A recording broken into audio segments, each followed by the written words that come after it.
பனங்கற்கண்டு எடுத்து வச்சுருக்கேன். அதை நல்லா க்ளீன் பண்ணிவிட்டு அதில் வந்து பார்த்திங்கன்னா இந்த தேனி இந்த மாதிரி சின்ன சின்ன பூச்சிங்கள் இருக்க வாய்ப்பு இருக்குது. அதே மாதிரி மரத்துலேருந்து விடக்கூடிய இந்த சின்ன சின்ன காம்பு இதெல்லாம் இருக்க வாய்ப்பு இருக்குது. ஸோ அதெல்லாம் வந்து எடுத்து போட்டுட்டு அதுக்கப்புறமா மிக்ஸி ஜாரில் போட்டு நல்லா அரைச்சிட்டோம்னா நல்லா ஃபைனாக ரெடி ஆகிடும். குழந்தைங்க யூஸ் பண்ணும்போது அப்படியே இதே எடுத்து யூஸ் பண்ணிவிடுவாங்க. இப்போ இதோடய பார்த்திங்கன்னா நம்ம சாமி கும்பிடும்போது நைவேத்தியம் வைக்கிறோம் இல்லைங்களா, பனங்கற்கண்டு, பெரிய பெரிய பனங்கற்கண்டு. அந்த பனங்கற்கண்டை ஒரு முறை நல்லா வாஷ் பண்ணிவிட்டு நல்ல ஒரு துணியை வச்சு தொடச்சிட்டு அதை காய வச்சுட்டு அதையும் வந்து சின்ன சின்ன துண்டாக தட்டிட்டு இதோடு சேர்த்து அரைச்சி போட்டுருவேன். நம்ம பெரிய பீஸாக போட்டோம்னா மிக்ஸி ஜாரில் ஓடும்போது ரொம்ப கடன்னு ஓடும். இப்படி கொஞ்சம் தட்டி சின்ன சின்ன பொடியாக போடும்போது நல்லா ஃபைனாக பவுடர் ஆகிடும். இது கொஞ்சம் சூடாக இருக்கும் அரைச்ச உடனே, அதனால் அதை கொஞ்சம் நல்லா ஆற வைக்கலான்னு வச்சுருக்கேன். நாட்டு சர்க்கரையும் ரீஃபில் பண்ணி வச்சுட்டேன். அடுத்த ஒரு வாரத்துக்கு உண்டான வேலையில் நம்ம முன்னாடியே முடிச்சிட்டோம்னா ரொம்ப ஸ்ட்ரெஸ் இல்லாமல் ஃப்ரீயாக ரிலாக்ஸாக இருக்கலாம். ஏதாவது ஒரு வேலை நம்ம பெண்டிங் வச்சுட்டோம்னா அந்த வேலையை முடிக்கிற வரைக்கும் அந்த வேலை ஒன்று பெண்டிங் இருக்குன்னு அப்படியே நம்மளுக்கு வந்து நம்ம மைண்டு நமக்கு ரீமைண்டர் கொடுத்துட்டே இருக்கும். அது ஒரு ப்ரெஷராகவே இருக்கும். அந்த வேலையெல்லாம் முடிச்சிட்டோம்னா ஃப்ரீயாக ரிலாக்ஸாக இருக்கலாம். இன்றைக்கே நாளைக்கு இல்லை அடுத்த நாள் எப்போ பண்ணாலும் அந்த வேலை நம்ம தான் பண்ண போகிறோம். ஸோ அதை இன்றைக்கே முடிச்சிட்டோம்னா அடுத்த நாளுக்கு உண்டான வேலையை அடுத்த நாள் பார்த்துக்கலாம். இது ஒரு முக்கியமான வேலை. இன்றைக்கி ஒரு 2 வேலை இருக்குது, அது இன்றைக்கி பண்ணலாம் நாளைக்கு பண்ணலாம் நம்ம போஸ்ட்போன் பண்ணி வைக்கும்போது நாளைக்கு அந்த வேலையை பண்ணலாம் அப்படின்னு நம்மளே தோணும் போது வேறு ஏதாவது ஒரு வேலை வந்து இன்டர்ஃபியர் ஆகிடுச்சுன்னா நம்மளால் அதுக்கப்புறம் அந்த வேலையை பண்ண முடியாமல் அது தள்ளி போயிட்டே இருக்கும். அந்த மாதிரி கொஞ்சம் தள்ளி போட்டுட்ட வேலை தான் இந்த பெருங்காயத்தூள் அரைச்சி வைக்கிறது. எப்போவுமே மிளகாத்தூள் அரைக்கும்போது பார்த்திங்கன்னா ஒரு கட்டி பெருங்காயம் முழு டப்பா வாங்கும்போது அதில் பாதி எடுத்து மிளகாத்தூள் அரைக்க யூஸ் பண்ணிட்டு மீதி எடுத்து இது மாதிரி சின்ன சின்ன பீசஸாக எடுத்து கட் பண்ணி போட்டு நல்லா காய வச்சுட்டு நல்லா ஃபைன் பவுடராக அரைச்சிடுவேன். 2 மாதத்துக்கு முன்னாடி பார்த்திங்கன்னா சரி ஒரு 2 நாள் கழித்து அதை பண்ணலான்னு சொல்லிட்டு எடுத்து வச்சது ஃப்ரிட்ஜில் ஒரு பாக்ஸில் போட்டு வச்சேன். அதுக்கப்புறம் அதை நான் மறந்தே போயிட்டேன். இப்போ ரீசெண்டாக எடுத்த பெருங்காயம் கூட நல்லா காஞ்சிருச்சு. பட் இது வந்து 2 மாதத்துக்கு முன்னாடி ஃப்ரிட்ஜுக்குள்ளே வச்சது. இது பார்த்திங்கன்னா காயாமல் அப்படியே ஒரு ஜப்பு மாதிரி நல்லாவே வந்து ஃப்ளெக்சிபிளாக இருக்குது. இப்போ இதை காய வச்சுட்டு தான் அதுக்கப்புறம் அரைக்க வேண்டியது இருக்கும். ஸோ அந்த டைம் வந்து வேஸ்ட்டு தான் எனக்கு. ஸோ நம்ம பிளான் பண்ணி வச்சுருப்போம். இப்போ ஒரு பொடியை வந்து அரைக்கிறோம் அப்படின்னா கூட இந்த பொடி அரைச்சதுக்கப்புறம் இந்த பொடி, அதுக்கடுத்து இந்த பொடி, அப்படி கரெக்டாக கண்டினியூவாக போகும்போது வேஸ்டேஜும் வராமல் கரெக்டாகவும் இருக்கும். பட் இப்போ இந்த பொடியை அரைச்சிட்டு இப்போ பெருங்காயத்தூள் பொடி அரைச்சிட்டு தான் ரசப்பொடி அரைக்கலான் இருக்கேன். ஸோ இந்த பெருங்காயத்தூளுக்காக நான் ரசப்பொடி தள்ளி வச்சு தான் அரைக்கணும். ஒரு 2 hours வந்து எந்த பொடி அரைக்காமல் டைம் வேஸ்ட் ஆச்சு. மற்ற வேலையெல்லாம் பார்த்துட்டு இருந்தேன். ஸோ மதியத்துக்கு சமைக்கிறதுக்கு தேவையான ப்ரிப்ரேஷன்ஸ் எல்லாம் பண்ணிகிட்டு இருந்தேன். அதுக்கப்புறம் பெருங்காயத்தூள் அரைச்சதும் கொஞ்சமாக மிளகும் சீரகமும் போட்டு பொடி அரைச்சி வச்சுருக்கேன். இது பார்த்திங்கன்னா நம்ம பொங்கலுக்கும் யூஸ் பண்ணிக்கலாம், ரசத்துக்கும் யூஸ் பண்ணிக்கலாம் அந்த மாதிரி. அதே மாதிரி இப்போ நல்லா இது காஞ்சிருச்சு பெருங்காயத்தூள் பொடி. இதை எடுத்து ஒரு கண்டெய்னரில் போட்டு வச்சுக்கிட்டோம்னா இப்படி ஒரு ஹோல்ஸ் இருக்கா மாதிரி ஒரு கண்டெய்னரில் போட்டு வச்சுட்டோம்னா நம்ம எப்படி கடையில் வாங்குற பெருங்காயத்தூள் யூஸ் பண்ணுறோமோ அது மாதிரி ஸ்ப்ரே பண்ணி யூஸ் பண்ணிக்கலாம். புளி ஊற வச்சு வச்சுருக்கேன். இதில் பாதி புளி வந்து கரைச்சி இன்றைக்கி சமையலுக்கும் மீதி கொஞ்சம் நல்லா கெட்டியாக கரைச்சி எடுத்து ஸ்டோர் பண்ணி வைக்கிறதுக்கும் வச்சுருக்கேன். இஞ்சியும் பூண்டும் வந்து இந்த தடவை கொஞ்சம் கம்மியாக தான் இருந்தது வீட்டில். அதனால் இந்த 1 வீக்குக்கு தேவையானது மாதிரி நான் ஸ்டோர் பண்ணல. ஒரு 2 நாளைக்கு தேவையானது இருக்க மாதிரி தான் ஸ்டோர் பண்ணி வச்சுருக்கேன். இருந்த இஞ்சி பூண்டியை பார்த்திங்கன்னா கொஞ்சம் எடுத்து பேஸ்ட்டாக பண்ணி வச்சுட்டு கொஞ்சத்தை வந்து முழுசாக தோல் மட்டும் ரிமூவ் பண்ணி வச்சுருக்கேன். பிகாஸ் நம்ம எல்லாத்தையுமே வந்து பேஸ்ட்டாக பண்ணிட்டு வச்சுக்கோங்களேன், அடுத்து ஒரு பொங்கல், கூட்டு, ஒரு உப்புமா இது மாதிரி தாளிக்கும் போது அந்த நேரத்துக்கு இஞ்சி பூண்டியை சேர்த்து போடுற மாதிரி இருக்கும். அது வந்து நல்லா இருக்காது இல்லையா? சமையலுக்கு எப்படி தேவையோ அப்படி போடணும்.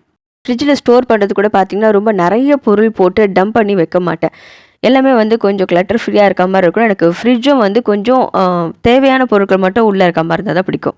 சைட் பை சைட் சமையல் வேலையை பார்த்துக்கிட்டே ஃப்ரிட்ஜு க்ளீன் பண்ணுற வேலையில் பார்த்துடலான்ட்டு இந்த வாஷ் பண்ணுறதுக்கு எடுத்து வச்சுருக்கேன். புளி தண்ணி ரெடி ஆகிடுச்சு. இப்போ நல்லா கெட்டியாக இருக்க புளி தண்ணியை இந்த மாதிரி ஸ்டோர் பண்ணி எடுத்து வச்சுக்குவேன்.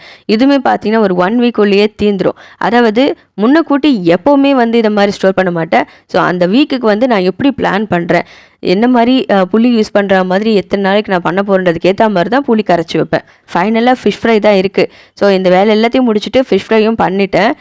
லஞ்சு ரெடி ஆகிடுச்சு. ஸோ ஃப்ரிட்ஜு வந்து உள்ளே டச் பண்ணி க்ளீன் பண்ணுறதுக்குள்ளே லஞ்ச் முடிச்சுட்டு அதுக்கப்புறம் பண்ணலாம் அப்படின்னு ஸ்டார்ட் பண்ணிட்டேன். மீன் குழம்பு, மீன் வறுவல், அப்புறம் முட்டை வந்து வாங்கிட்டு வந்திருந்தார். அது அப்படி சாஞ்சு கீழே விழுந்துருச்சு. ஒரு 3 முட்டை உடஞ்சிருச்சு. ஸோ அதில் ஒரு 2 முட்டை எக்ஸ்ட்ரா ஆட் பண்ணி ஒரு முட்டை பொரியல் மாதிரி பண்ணிவிட்டு ரசம் வச்சுருக்கேன். இன்றைக்கி லஞ்ச் இவ்வளோ தான் எங்கள் வீட்டில். காலையில் மற்ற வேலையெல்லாம் ஸ்டார்ட் பண்ணுறதுக்கு முன்னாடியே பார்த்திங்கன்னா பூங்கார் அரிசி அந்த அரிசி வந்து ஆர்கானிக் ஷாப்பில் தான் வாங்கினேன். அந்த அரிசி வந்து ஒரு 3/4 கிலோ போல் வச்சுருந்தேன். அதை வந்து எடுத்து நல்லா ஒரு 5 தடவை வாஷ் பண்ணிவிட்டு க்ளீன் பண்ணிட்டு அதுக்கப்புறமா நல்லா அதை ட்ரை பண்ணிவிட்டு இப்போ நல்லா ட்ரையாக இருக்குது. இதை வந்து அரைக்க ஆரம்பிச்சிடலான்னு வச்சுருக்கேன். ஏன்னா இது ரொம்ப ட்ரை பண்ணி விட்டுட்டாலும் நம்மளுக்கு நல்ல பவுடராக வராது. அந்த கரெக்டான ஈரப்பதம் இருக்கும்போது தான் நம்ம அரைச்சி எடுக்கும்போது நல்ல பவுடர் கிடைக்கும்.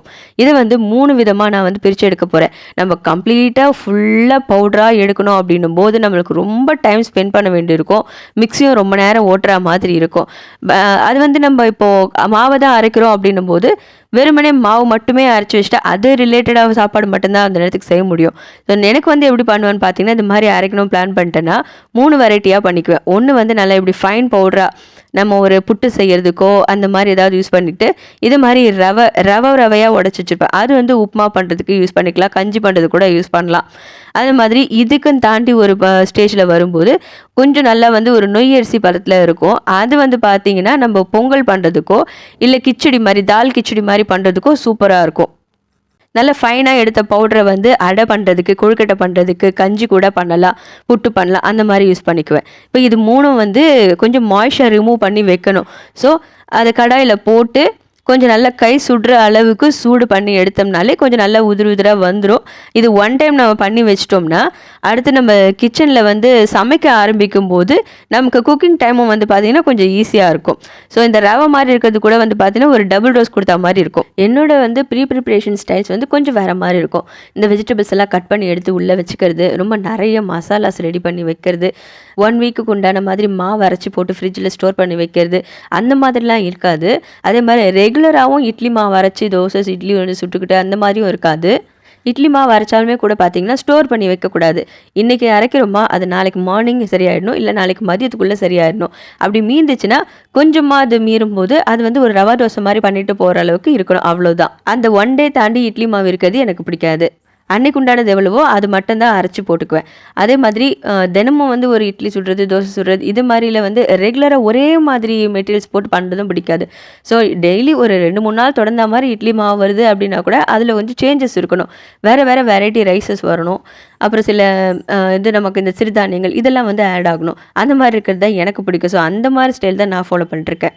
இப்போ நம்ம வீட்டில் வந்து குட்டீஸ் பார்த்திங்கன்னா எப்படி இருப்பாங்கன்னா, நம்ம வெளியிலேருந்து மாவு வாங்கிட்டு வந்து செய்கிறோமோ இல்லாட்டி வீட்டில் வந்து ஒரு நம்ம நார்மல் இட்லி அரிசி மாவு போட்டு அரைச்சி இது ஒரு தோசையோ இட்லியோ பண்ணுறோமோ அந்த டேஸ்ட்டை விட அவங்களுக்கு இந்த மாதிரி கொஞ்சம் ட்ரெடிஷ்னல் ரைஸு, கருப்பு உளுந்து, அந்த மாதிரி இந்த சிறுதானியம், இந்த தெனை, அப்புறம் சோளம், கம்பு, கேழ்வரகு இந்த மாதிரி போட்டு சமைச்சு ஒரு தோசை கொடுக்கறதுக்கும் அவங்களுக்கு இந்த டேஸ்ட் தான் ரொம்ப பிடிக்கும். ஸோ சாப்பிட்றதுக்கு முன்னாடி ஃப்ரிட்ஜ் வந்து க்ளீன் பண்ண வேண்டாம் அப்படின்ட்டு சாப்பிட்டதுக்கு அப்புறம் தான் வந்து ஃப்ரிட்ஜ் க்ளீனிங்லாம் ஸ்டார்ட் பண்ணேன். ஆக்சுவலி ஐ திங்க் இது வந்து சாட்டர்டேவே பண்ணணும்னு நினச்சது. உங்களுக்கு ஷார்ட்ஸில் கூட சொல்லியிருப்பேன். பட் டைம் ஆகிடுச்சுன்றதுனால இதுக்கு மேலே ரொம்ப கொஞ்சம் குளிராக இருக்கும், இந்த டைமுக்கு நம்ம ஃப்ரிட்ஜுக்குள்ளலாம் கை வைக்க வேண்டாம் அப்படின்ட்டு அதை ஸ்டாப் பண்ணிட்டேன். ஃபஸ்ட் டைம் பார்த்தீங்கன்னா கிளாத் வந்து ஒரு நார்மல் வாட்டரில் டிப் பண்ணிவிட்டு நல்லா பிழிஞ்சு எடுத்துகிட்டு ஃபஸ்ட்டு வந்து அந்த அழுக்கெல்லாம் இருக்கும் இல்லையா அதெல்லாம் ரிமூவ் பண்ணி எடுத்துருவேன். அதுக்கப்புறமா வந்து இன்னொரு ஃப்ரெஷ் வாட்டர் வச்சு இந்த கிளாத்தை நல்லா க்ளீன் பண்ணிவிட்டு அதுக்கப்புறம் அதில் கொஞ்சம் வினிகரோ இல்லை லெமனோ ஏதாவது நம்ம ஆட் பண்ணிவிட்டு அதுக்கப்புறம் தான் நான் வந்து துடைப்பேன். சண்டே மார்னிங் பிரேக்ஃபாஸ்ட் முடிச்சு ஸ்டார்ட் பண்ண ஒர்க்கு. ஸோ அன்றைக்கி நைட்டு வந்து ஒரு 9:30 வரைக்கும் கம்ப்ளீட்டாக ஒரு ரெஸ்ட்டே இல்லாமல் ஃபுல் டே பிஸி டேவாக இருந்துச்சு. என்கிட்ட இருந்த வினிகர் வந்து இந்த க்ளீனிங்லாம் யூஸ் பண்ணுற வினிகர் தீர்ந்து போச்சு. இப்போ ஆப்பிள் சிடர் வினிகர் தான் இருக்குது. சரி இப்போ அதை மட்டுமாவது யூஸ் பண்ணிக்கலாம் அப்படின்ட்டு அதை தான் கொஞ்சமாக போட்டு அதை யூஸ் பண்ணி தான் க்ளீன் பண்ண போகிறேன். என்னை பொறுத்த வரைக்கும் பார்த்தீங்கன்னா நம்மளுக்கு முடியல அப்படின்ற பட்சத்தில் ரொம்ப முடியல அப்படின்னும் போது தான் வந்து கொஞ்சம் ரெஸ்ட் எடுக்க போவேன். மற்றபடி நார்மலாக நம்மளால் ஓரளவுக்கு மேனேஜ் பண்ண முடியுது அப்படின்னும் போது இன்னொருத்தரை வந்து டிபெண்ட் பண்ணாமல் அந்த ஒர்க்கை நானே முடிச்சிடுவேன். சேம் டைம் வந்து எனக்கு ஏதாவது ஒரு ப்ராப்ளம் இருக்குன்னும் போது ரொம்ப வெளிக்காட்ட மாட்டேன். எப்படி இருந்தாலும் ஒரு ஹோம் மேக்கர், அதாவது ஒரு மதர் அப்படின்னு வந்துச்சு அப்படின்னும் போது நம்ம ஒர்க் பண்ணுறோமோ வீட்டில் இருக்கோமோ நம்ம வேலையை நம்ம தான் செஞ்சாலும் நமக்காக ஒரு சப்ஸ்டியூட் யாரும் வரப்போகிறது கிடையாது. ஃபீவர் இருந்தாலுமே அன்னைக்கு நம்ம வீட்டு சாப்பாடை நம்ம சமைச்சு கொடுத்தா தான் வந்து நம்ம வீட்டில் இருக்கவங்களுக்கு சாப்பாடு கிடைக்கும். ரொம்ப முடியல, தண்ணியிலே கை வைக்க முடியல, அந்தளவுக்கு கொஞ்சம் ஷிவரிங்கோடு இருக்குது அப்படின்னும் போது நம்ம பண்ண வேண்டியதில்லை. நம்ம வந்து அன்றைக்கி ஒன் டே வந்து வெளியிலேருந்து வாங்கிட்டு வரதோ இல்லை நம்ம வீட்டில் இருக்க நம்ம ஹஸ்பண்டோ இல்லாட்டி நம்ம பாப்பாவோ வந்து ஒரு தோசை ஊற்றி நம்ம சாப்பிட்டுக்கிறதோ இட்லி ஊற்றி சாப்பிட்டுக்கிறதோ அந்த மாதிரி நம்ம அட்ஜஸ்ட் பண்ணிக்கலாம். ஸ்டார்டிங்லேருந்தே எனக்கு இப்படி தான். ஸோ கன்சீவ் ஆன டைமில் கூட பார்த்திங்கன்னா படுத்து தூங்கிட்டு அந்த மாதிரி ரெஸ்ட் எடுக்க அப்படிலாம் எனக்கு இருக்க தோணாது. அப்படி என்னால் முடிஞ்ச ஏதாவது ஒரு வேலையை நான் பார்த்துட்டு தான் இருப்பேன். அதே மாதிரி ஆஃப்டர் சி செக்ஷன் வந்து குழந்தைங்க ஓரளவுக்கு வளர்ற வரைக்கும் ஒரு மாதம் வந்து நான் அப்படி கொஞ்சம் ரெஸ்ட் எடுக்கிற மாதிரி இருந்தேன். அதுக்கப்புறம் பார்த்தீங்கன்னா, கம்ப்ளீட்டாக நம்ம ஹவுஸ் ஹோல்ட் ஒர்க் எல்லாமே நான் தான் பார்க்குற மாரி பண்ணிட்டு இருந்தேன். அதே மாரி தான் செகண்ட் பேபிக்கும் வந்து ஒரு 1 வீக் மட்டும் தான் வந்து ரெஸ்ட்ல இருந்தேன். அதுக்கப்புறம் எல்லா ஒர்க்கும் நானே பார்க்க ஆரம்பிச்சுட்டேன். என் பெரிய பொண்ணு பொறந்து ஒரு 5 மந்த் மட்டும் தான் என்னால வீட்ல இருக்க முடிஞ்சுது. அதுக்கப்புறம் வந்து ரொம்ப கட்டாயம் நான் ஒர்க் பண்ணி தான் ஆகணும் அப்படின்ற ஒரு கட்டாயம் வந்ததுக்கப்புறம், சரி பாப்பா ஒரு 5 மந்த்ல விட்டுட்டு, அதுக்கப்புறம் நான் வெளிய போக ஆரம்பிச்சேன். ஒர்க் பண்ண ஆரம்பிச்சேன். அந்த டைம்ல பார்த்தீங்கன்னா, பயங்கர அலைச்சலா இருக்கும். அம்மா வீடு வந்து ட்ரிப்ளிகேன்ல இருக்கும். ஸோ நான் இங்க ராயபுரம் டூ ட்ரிப்ளிகேன் போய் தான் பாப்பாவ விடணும். ஸோ காலையில வந்து பார்த்தீங்கன்னா, காலையில எனக்கு எல்லா வேலையும் முடிச்சுட்டு ஆஃபீஸ் வந்து நந்தனம்ல. ஸோ அங்க நந்தனம் போயிட்டு ஈவினிங் நந்தனம் டூ ட்ரிப்ளிகேன். ட்ரிப்ளிகேனுக்கு பஸ்ஸில தான் ட்ராவல் பண்ணணும். ஸோ அங்க போயிட்டு அங்க பாப்பாவுக்கு கொஞ்சம் பார்த்துட்டு, அம்மா கொஞ்சம் கொஞ்சம் ஹெல்ப்லாம் பண்ணிட்டு, குழந்தைக்கு சாப்பாடெல்லாம் குடுத்துட்டு, அதுக்கப்புறம் ஒரு 8:30க்கு மேல அங்கேருந்து கிளம்பி திருப்பி என்னோட வீட்டுக்கு வந்து, என்னோட ரெகுலர் ரொட்டீன் ஒர்க் எல்லாம் நைட் ரொட்டீன் எல்லாம் முடிச்சுட்டு, திரும்ப காலையில எழுந்து திருப்பி நந்தனம் ஓடணும். அங்க போயிட்டு அங்கேருந்து நந்தனம்க்கு வந்து நமக்கு நார்மல் ட்ரெயின் தான். அந்த ட்ரெயின்லேருந்து இறங்கி உள்ள வந்து ஒரு 2 கிலோமீட்டர் குறைஞ்சபட்சம் நடந்து உள்ள போற மாரி இருக்கும். இப்படி பார்த்தீங்கன்னா, எனக்கு ஒரு நாள் எப்படி போகுதுன்னே தெரியாது. அப்படி ஓடிக்கிட்டே இருப்பேன். ஸோ இந்த ரேக்குகள்லாம் வந்து எனக்கு இந்த ஷீட்டு போடும்போது இந்த கலர் எனக்கு ரொம்ப பிடிச்சிருந்தது. இது வந்து ரொம்ப டார்க் அடிச்சு ஃப்ரிட்ஜ் வந்து ஒரு இருட்டடிக்கிற மாதிரி இல்லாம, கொஞ்சம் லைட் கலரா, கொஞ்சம் நல்லா வந்து ஒரு கூலா இருக்கா மாரி இருந்துச்சு எனக்கு பார்க்க. அதனால நான் இது வாங்கினேன். பட் இது வந்து நான் வாங்கும்போது கொஞ்சம் பெரிய சைஸ் ஷீட்டா கிடைச்சது. பட் என்னோட ட்ரே இதுக்கெல்லாம் பார்த்தீங்கன்னா, ஓரளவுக்கு தான் சைஸ் இருந்துச்சு. அதனால மீதி இருக்கிறத கட் பண்ணிட்டு, நான் சைட்ல இந்த ரேக் வந்து வைக்கிறோம் பாருங்க, அந்த ரேக்குக்கு அத நான் அட்ஜஸ்ட் பண்ணி போட்டுட்டேன். ஸோ இப்போ எனக்கு பார்த்தீங்கன்னா, யூனிஃபார்மா இந்த பக்கமும், இந்த பக்கமும் ஒரே மாதிரி ஃப்ரிட்ஜ் கொஞ்சம் அழகா இருக்கு பார்க்க.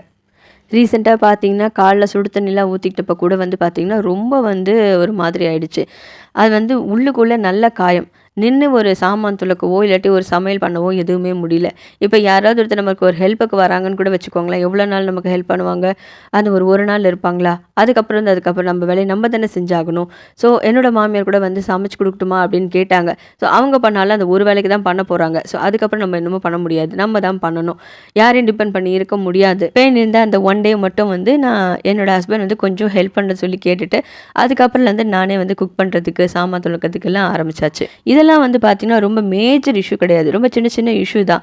இதெல்லாம் வந்து நம்ம இதுக்கே வந்து கொஞ்சம் பயந்து போயிட்டு, ஐயோ! எனக்கு இப்படி வலிக்குமோ, அப்படி வலிக்குமோ அப்படின்லாம் பயந்துட்டு தயங்கிட்டு இல்லாம, நம்ம துணிச்சலா இறங்கி வேலை பார்க்கணும். அப்படி இருக்கும்போது தான் வந்து நம்மளுக்கு ஒரு சுவாரஸ்யமும் கிடைக்கும். ஸோ எதையுமே நம்ம ஓவர் கம் பண்ணி வர முடியும். மேலே இருக்க ரேக்கில் புளி தண்ணி வச்சுட்டேன். இப்போ நான் கீழே அடுக்கிட்டு இருக்கிறது இந்த மருந்து மூலிகை பொருட்கள்லாம் இருக்கு இல்லையா, அந்த பொடியெல்லாம் வந்து இந்த மாதிரி பாக்ஸில் குட்டி குட்டி பாக்ஸில் போட்டு வச்சுருக்கேன். அண்ட் கீழே வந்து ஸ்டோரேஜ் கண்டெய்னரில் நம்மளோட எக்ஸஸ் மளிகை பொருள் அந்த பேக்கோடு இருக்கிறதெல்லாம் உள்ளே வச்சுட்டு, ஃப்ரூட்ஸ்க்கு அந்த இடத்துல வச்சுட்டு, இப்போ நம்ம அரைச்சோம் இல்லையா, அந்த பொடி வந்து நல்லா கூலாக இருக்குது சூடு பண்ணதுக்கப்புறம். அதை எடுத்து வந்து ஸ்டோர் பண்ணி வச்சுட்டு, சைடில் டோரில் இருந்துச்சு இல்லையா ரேக்கு, அதெல்லாம் வந்து நம்ம வீட்டில் எக்ஸஸாக வரக்கூடிய இந்த நட்ஸு, அப்புறம் இப்போ ரீசெண்டாக சோம்பு நிறைய வாங்கிட்டேன். ஸோ அந்த சோம்பு, மஞ்சள் தூள் கொஞ்சம் அதிகமாக அரைச்சி வச்சுருக்கேன். இது மாதிரி வண்டு சேராத மாதிரி இருக்கக்கூடிய பொருட்களை மட்டும் வந்து ஃப்ரிட்ஜுக்குள்ளே வச்சுருவேன். அதே மாதிரி ஏதாவது ஒரு பாக்கெட் கட் பண்ணி வச்சுருப்போம் இல்லையா, அது கூட எடுத்து, அதாவது இந்த மூலிகை பொடி மாதிரி அதுவுமே வந்து எடுத்து அது மாதிரி தான் வந்து ஃப்ரிட்ஜுக்குள்ளே வச்சுருவேன். இப்போ அரைச்ச மாவையும் எடுத்து உள்ளுக்குள்ளே வச்சாச்சு. எக்கு பார்த்தீங்கன்னா நல்லா வாஷ் பண்ணிவிட்டு அதுக்கப்புறம் தான் வச்சுருக்கேன். வாஷ் பண்ணலன்னா ஃப்ரிட்ஜுக்குள்ளே வைக்க மாட்டேன். இவ்வளோ தான் என்னோடய ஃப்ரிட்ஜில் இருக்கும். இது தாண்டி பார்த்தீங்கன்னா வந்து எப்பயாச்சும் நமக்கு தேவைப்படுதுன்னும் போது ஐஸ் க்யூப் வைப்பேன். அதே மாதிரி பால் பாக்கெட்டு வாங்கிட்டு வந்தால் வைக்கிறது. அது தாண்டி 1 ஆர் 2 டேஸ்க்கு உண்டான வெஜிடபிள்ஸை வாஷ் பண்ணி வைக்கிறது, அவ்வளோதான். வேறு எந்த பொருளும் போட்டு டம்ப் பண்ணி வைக்கிறது கிடையாது. இப்போ கஞ்சி மாவு அரைக்கிறதுக்கு உண்டான பொருள் தான் வச்சுருக்கேன். கேழ்வரகு தவிர்த்து மற்ற பொருட்கள்லாம் போட்டிருக்கேன். சோயா பீன்ஸ் போடலை, ஜவ்வரிசி போடலை.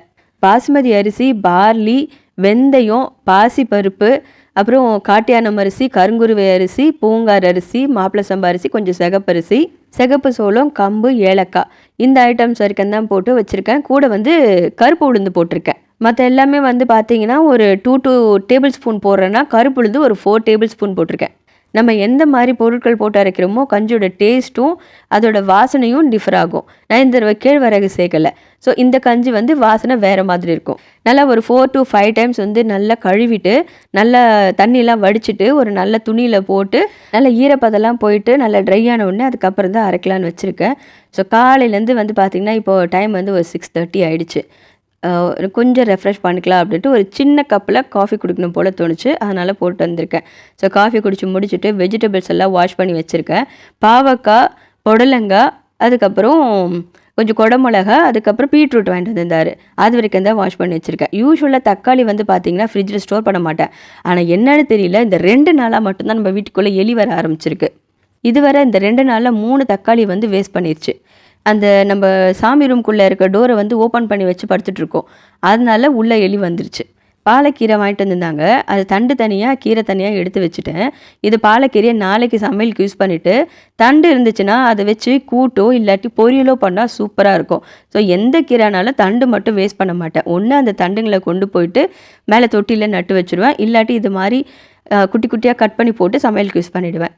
கீரை கொஞ்சம் பூச்சி மாதிரி இருந்து நமக்கு குவான்டிட்டி கம்மியாக தான் வந்தது ஆஞ்சதுக்கப்புறம் அப்படின்னு பார்த்தீங்கன்னா, இந்த தண்டை வந்து யூஸ் பண்ணி கீரையோடவே நல்லா கடைஞ்சி விட்டுடுவேன். இந்த கீரை ஆஞ்சிட்டு காய்கறியெல்லாம் வாஷ் பண்ணி வைக்கிறதுக்குள்ளே பார்த்தீங்கன்னா, அந்த கஞ்சி அரைக்க வேண்டிய பொருள்லாம் காஞ்சிருச்சு. கருப்புளுந்து தீர்ந்து போயிருந்தது. காலையிலே கேட்டிருந்தா வாங்கிட்டு வந்து கொடுத்துருங்க அப்படின்ட்டு மறந்துட்டாரு. சாயந்தரம் தான் வாங்கிட்டு வந்து கொடுத்தாரு. ஒரு 6 மணி போல் தான் வாங்கிட்டு வந்தார். அதனால் இந்த பொருளெல்லாம் வந்து காய வச்சுட்டேன். இப்போ கருப்புளுந்து மட்டும் கொஞ்சம் வாஷ் பண்ணி வச்சுருக்கேன். அதை மட்டும் கொஞ்சம் ட்ரை பண்ணிட்டேன்னா எல்லாத்தையும் சேர்த்து ஒன்றா போட்டு அரைச்சிடலாம். வெளியே போயிட்டு ஒரு மாவு மிஷினில் கொடுத்து அரைச்சிட்டு வராமல் ஏன் வீட்லேயே நான் இதெல்லாம் ட்ரை பண்ணுறேன் அப்படின்னு பார்த்தீங்கன்னா, ஃபஸ்ட்டு வந்துட்டு குவான்டிட்டி. ஸோ இந்த குவான்டிட்டி வந்து நான் இப்போ ஒரு 1/2 கிலோவோ ஒரு 1/4 கிலோவோ அரைக்க போகிறேன்னா அதை மிஷினுக்கு கொண்டு போய் அரைச்சிட்டு அவங்கள்ட்ட வாங்கிட்டு வரது வந்து அவங்களுக்கும் சிரமமாக இருக்கும். சின்ன சின்ன அளவில் போட்டு அரைக்கிறது.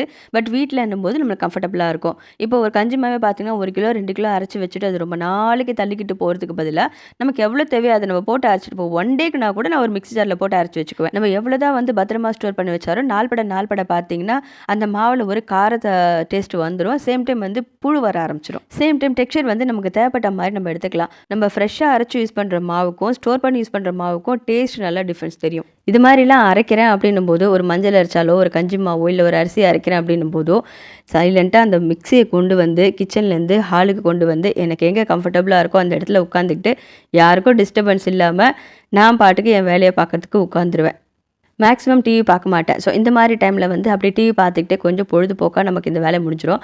சேம் டைம் பசங்க படிக்கிறாங்க அப்படின்னும் போது அவங்கள அப்படியே பார்த்துக்கிட்டே அவங்களுக்கு அந்த ஹோம்ஒர்க் எல்லாம் வந்து காதில் வாங்கிட்டு சொல்லி கொடுத்துக்கிட்டு இப்படியே வந்து டைம் பாஸ் ஆகிடும். இந்த வேலை செய்யறது தெரியாது. இல்லை பசங்களும் அவரை ஃப்ரீயாக இருக்காருன்னா அவங்கள்ட்ட பேசிக்கிட்டே இந்த வேலையை முடிச்சிடுவேன். இன்றைக்கி பார்த்தீங்கன்னா காலையில் எழுந்ததுலேருந்து நைட்டு ஒரு 9:30 வரைக்குமே பார்த்தீங்கன்னா ஃபுல் டே ஏதோ ஒரு ஒர்க்கு நான் பண்ணிக்கிட்டே தான் இருந்தேன். ஹஸ்பண்டை கேட்டாங்க காலையிலேருந்து வேலை பார்த்துட்டே இருக்கிறியே அப்படின்ட்டு. இன்றைக்கி பார்த்த வேலையில் பார்த்தீங்கன்னா வீட்டில் சமைக்கிறதுக்கு இஞ்சி பூண்டு பேஸ்ட் ரெடி ஆகிடுச்சு. வெஜிடபிள்ஸும் வாஷ் பண்ணி வச்சாச்சு. இன்றைக்கி சமையல் முடிஞ்சிச்சு. இன்றைக்கி சமையலில் பார்த்தீங்கன்னா மதியம் செஞ்சதே தான் வந்து நைட்டுக்கும் அப்படியே வந்து எடுத்துகிட்டு போயிட்டேன். அதாவது 8 மீன் வந்து வறுத்தேன்னா அதில் 4 மீன் மதியத்துக்கும் மீதி 4 மீன் நைட்டுக்குன்னு வச்சாச்சு. குழம்பும் வந்து அப்படியே தான் இருந்தது. அதையும் அட்ஜஸ்ட் பண்ணியாச்சு. அடுத்த ஒரு வாரத்துக்கு தேவையான பிரேக்ஃபாஸ்ட்டுக்கு உண்டான டின்னருக்கு உண்டான ஐட்டம்ஸை ரெடி பண்ணி வச்சுட்டேன். Fridge cleaning and organisation work முடிஞ்சுது. கையோட ஹால் முழுசும் க்ளீன் பண்ணியும் வச்சாச்சு. இப்போ அரைச்ச இந்த கஞ்சி மாவை வந்து நான் மாய்ஸ்சரை வந்து ரிமூவ் பண்ணல.